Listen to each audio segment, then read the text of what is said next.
अब एक ऐसी शख्सियत को मैं बुलाने जा रहा हूँ यहाँ पर कि अगर बज़्म तलबा में कायद-ए-आज़म ने काम किया होता तो उन्होंने कायद-ए-आज़म के साथ भी काम किया।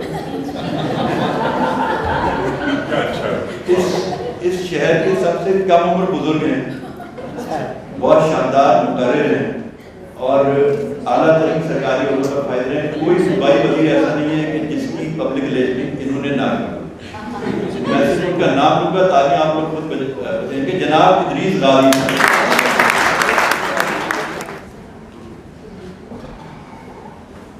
बहुत शुक्रिया जनाब खालिद रशोरी और सरोज जो हमारे साथ ही मौजूद हैं और की तरफ से तमाम दोस्तों की तरफ से ये एक बाहरी मोहब्बतों की महफिल है।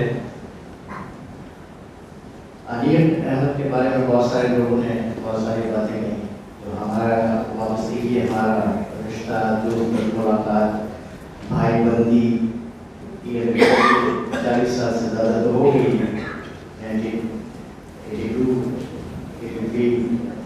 उस दौर पर 31 अगस्त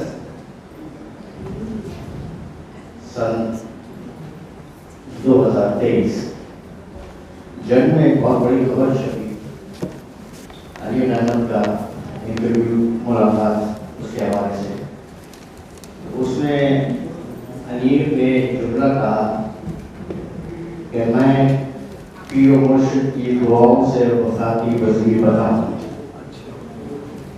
यकीनन मेरे ज़हन में सवाल है कि इतने अरसे के बाद पीर मुर्शिद ने इजाज़त दी वज़ीर बनने के लिए, तो इनका मुर्शिद पीर है कौन? दोस्तों से अक्सर ये सवाल हुआ, मैंने कहा ये तो मुझे यकीन है कि ये ज़न मुरीद तो नहीं है। तो ये सिवाय राज है, बताना चाहें तो टीमा भी है, क्या बताना चाहें मतलब ज़न मुरीद का नहीं, पीर मुर्शिद का नाम। अनीर से दोस्ती हमारी बहुत पुरानी, जिसमें मैंने जिक्र किया। असल में बज़्म तलबा में हम लोग साथ ही प्रोग्राम किया करते थे, तो थोड़ा सा लिखने पढ़ने के शौक था, तो उस्ताद मोहतरम कमर जमील साहब ने हम दोनों को एक मशवरा दिया कि ऐसा क्यों नहीं करते कि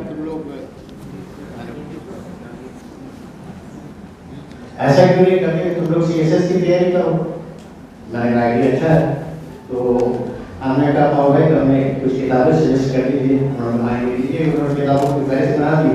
अली और मैं बराबर का उर्दू बाजार था, वहाँ गए, आधी किताबें इन्होंने खरीदी, आधी किताबें मैंने खरीदी और हम लोग मिल के हमने कहा कंबाइंड स्टडी करेंगे, तैयारी करेंगे। कुछ अर्से के बाद अनीर मियां ने इस शौक को तलाक दी, वो निकल गया उधर जॉन एरिया और मुशायरे और अदबी तदबीर, और उन्होंने कहा कि इदरीस ये किताबें सारी पकड़ो, ये अहले हकम की गुलामी हमसे नहीं छूटी, सरकार की नौकरी में मैं नहीं आऊंगा, लेकिन आज भी सरकार की नौकरी में बैठे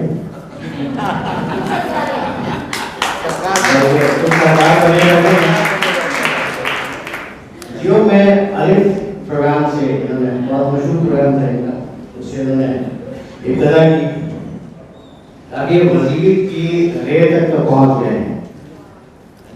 तो हमारी दुआ है कि आली जनाब की ये तक भी पहुँचे, और इस मुल्क में आली जनाब कौन होता है ये आप सब जानते हैं। असल में दोस्तों से मोहब्बतें इतनी हो जाती हैं, लेकिन राब्ता नहीं हो पाते, जैसे अब सलीम उमर कह रहे थे। बात ये कि जब ATM कल्चर रिवाज पा जाता है ना, तो चेकों की जरूरत खत्म हो जाती है, उससे अभी डिजिटल हो गई है। और लेकिन ऐसे में तमाम दोस्तों का जमा करेगा बाबर सरोज नदीम नई बर्शी और दीगर रहबा नबीस खासतौर पर और खालिद रशोरी, ये तकरीब जो है ना मेरे हिसाब से, मेरे ख्याल में मौसम बहार में काबू की दहलीज पर आने वाले बाद सबब की झोंकी की तरह है। खाबों की दहलीज पे आया आधा सूरज आधा साया। तो पर लेकिन अलीसर दीगर और बहुत सारी बातें जारी कर, लेकिन एक वक्त मुझे याद है जब उनके दिल्ली का थोड़ा सा हमला हुआ था और मैं अली अली वो चंद दोस्तों में था जिन्होंने फ़ोन करके खैरियत पूछी। मैं फ़ोन अटेंड करने की पोजीशन में नहीं था, तो उन्होंने मेरे फजल से कहा कि फौरी पल्मोनरी डिजीज अस्पताल में ले जाओ, मुझे बताओ कहाँ आना है, क्या करना है, फौरी इसको पहले तो अस्पताल में पहुँचाओ। क्यों? कि मैं अपने यार को खोना नहीं चाहता। दुनिया से जाना तो सब ठीक है, लेकिन मैं एक बात पे यकीन रखता हूँ कि कब्रिस्तान की मिट्टी से न खिलौने बनते हैं न ही बर्तन। तो अली भाई के लिए बहुत सारी मोहब्बतें, बहुत सारे दुआएं, अल्लाह ताला उन्हें सदर पाकिस्तान भी बनाए, चीफ हुमायूं निसाब बनाए,